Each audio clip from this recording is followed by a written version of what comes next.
how mitakepi. Leo betuki wopila kanka chichapi na la kocha jemetraki we kan wakami imechapi. Sacred rope woman. Today I wanted to share a story with you about one of our traditions that we have as Lakota people.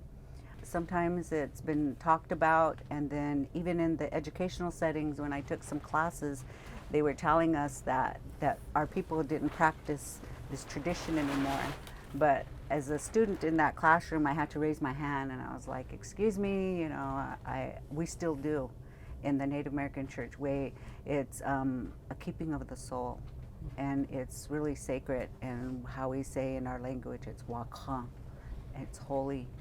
In our way of worship, we have sacred foods that we make. In our language, we call it wasna. And a special way to prepare that, as I was taught as a woman to make that wasna, is that we have to pray. Pray before we make that spiritual food, because that food is going to be for the person who passed on. And I was told that the only 3 times that you make this wasna is when somebody passes away, when it's their memorial, or when you're going to honor your children.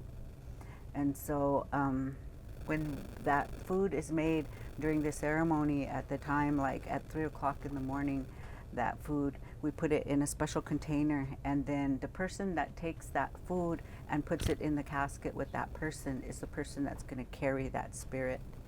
And as the elders taught us, that is a real sacred time when you're going to do that. Sometimes you can take that spirit for 1 year, you can carry that spirit with you, or you can do it for 4 years. When my husband passed away, I did that. I did it for 4 years. And my granddaughter passed here recently, and she was only 3 years old when she passed. And being that she was real innocent as a spirit, and she was still a baby yet, I only did it for 1 year for her, and just for her to move on into that spirit world. So when the time came to keep that spirit, my elders told us that you have to walk a certain way in your everyday walk of life. You have to stay away from public places, social events, anything like that. You can't go out there. You have to stay home and be humble and be prayerful, because that spirit, you're keeping it with you. And my mom told me, she said that when in your mourning process, that the spirit that you have with you, it's going to help you, because as you and I are sitting here talking, that's how they are with us. And my husband used to say, when he used to take care of ceremonies, funerals, he used to say, it's like a veil's there. They can see us, but we can't see them, and that they're there. So with that thought in mind, that when we're having that time, when we miss them, we can talk to them. Or when we're having a hard time in life, we ask them to help us. And then that time comes in that 4th year, when we get to that 4th year, then we have to let them go. Let them go and make that journey on into the stars. A lot of times, that our people, they can't do that. They can't take that spirit, and because you have to be a certain way, you have to be drug and alcohol free, and you have to, like I was telling you, you have to be a certain way with yourself. You can't be arguing with people. You can't be ill talking about other people, gossiping. You have to be a certain way every day. And so I was sharing that with the classroom and telling them that's one of our rituals that we keep. We chana gluhapi, that means that keeping of the soul. And a while back we did that for my little granddaughter, that was Lovely's sister, and she passed. And so we have a song that Lovely sings when we go to ceremonies like that, at a funeral or something, and that. So she's going to come and she's going to share that song with us.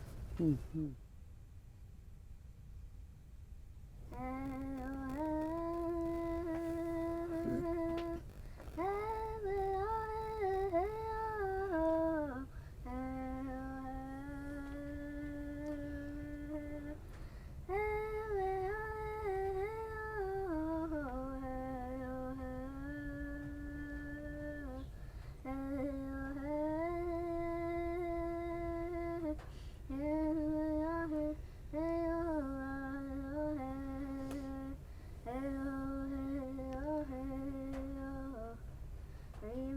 me when the sun comes up in the morning sky. There I will be, soaring with the eagle so high, feeling free. Remember me down the road, hand in hand, you and me. Hey, oh, oh, hey, oh.